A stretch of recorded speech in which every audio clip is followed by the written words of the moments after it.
Perkenalkan, nama saya Mardati Laswaka, selaku dosen asisten ahli Fakultas Hukum Universitas Bengkulu ingin menjelaskan aktualisasi yang saya lakukan. Langkah awal saya mulai dengan menemui mentor, selaku Kepala Bagian Hukum Tata Negara yakni Bapak Ari Alkaputra. Dalam pertemuan ini saya membahas pembaharuan RPS Hukum Pemerintahan Daerah, bagaimana caranya lebih adaptif, terstruktur, dan berorientasi pada capaian pembelajaran mahasiswa. Berdasarkan arahan mentor, saya melakukan revisi RPS dengan menyempurnakan capaian pembelajaran, indikator, metode, serta sistem penilaian agar lebih sistematis dan berbasis pada outcome-based education. Saya melanjutkan dengan berdiskusi bersama rekan kerja untuk memperoleh perspektif tambahan demi meningkatkan kualitas substansi dari RPS itu sendiri. Konsultasi dengan dosen senior menjadi bagian penting untuk memastikan RPS yang dibuat memiliki kedalaman materi dan relevansi dengan kebutuhan hukum pemerintahan daerah. RPS yang telah direvisi kemudian saya konsultasikan kembali kepada mentor. Pada tahap ini, kami juga membahas proses penyusunan buku ajar dimulai dari daftar isi. Mentor menyarankan ada 14 subbab yang akan digunakan dalam proses pembelajaran. Saya mulai menyusun buku ajar hukum pemerintahan daerah dengan mengintegrasikan teori, regulasi, dan praktik yang terjadi di masyarakat pada saat ini, sehingga menjadi sumber belajar yang komprehensif dan aplikatif bagi mahasiswa di Fakultas Hukum Universitas Bengkulu. Saya mengumpulkan referensi dari berbagai sumber. Untuk memperkuat kualitas akademik, saya berkonsultasi dengan Prof. Amanci selaku Guru Besar Hukum Tata Negara. Masukan beliau menjadi penguat dalam memperdalam kerangka konseptual buku ajar hukum pemerintahan daerah ini. Prof. Amancik menyarankan supaya konsep yang ada di dalam buku rancangan tersebut akan benar-benar digunakan oleh mahasiswa.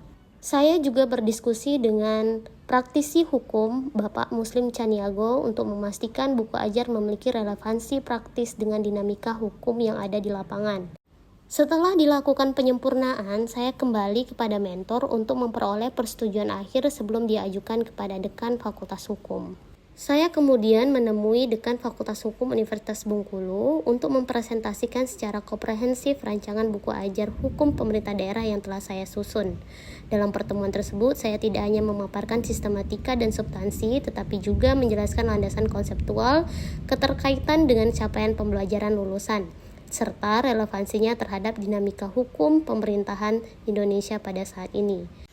Masukan oleh dekan menjadi bagian penting dalam proses penyempurnaan, sehingga buku ajar yang dihasilkan tidak hanya memenuhi standar akademik, tetapi juga mampu menjawab kebutuhan pembelajaran yang adaptif dan berkualitas.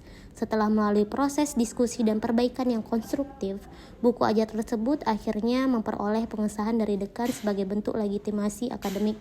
Sebagai bentuk pemanfaatan teknologi, saya berkoordinasi dengan tim IT Fakultas Hukum Universitas Bengkulu untuk mengunggah RPS dan buku ajar yang sudah disahkan oleh dekan ke dalam sistem digital agar mudah diakses oleh mahasiswa. Tahap implementasi dilaksanakan melalui kegiatan sosialisasi kepada mahasiswa yang mengikuti mata kuliah hukum pemerintahan daerah.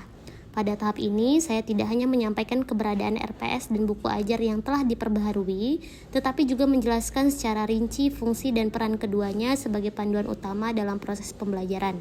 Saya memaparkan struktur RPS mulai dari capaian pembelajaran, CPMK dan sub-CPMK, indikator penilaian, strategi pembelajaran, hingga mekanisme evaluasi yang akan digunakan dalam perkuliahan.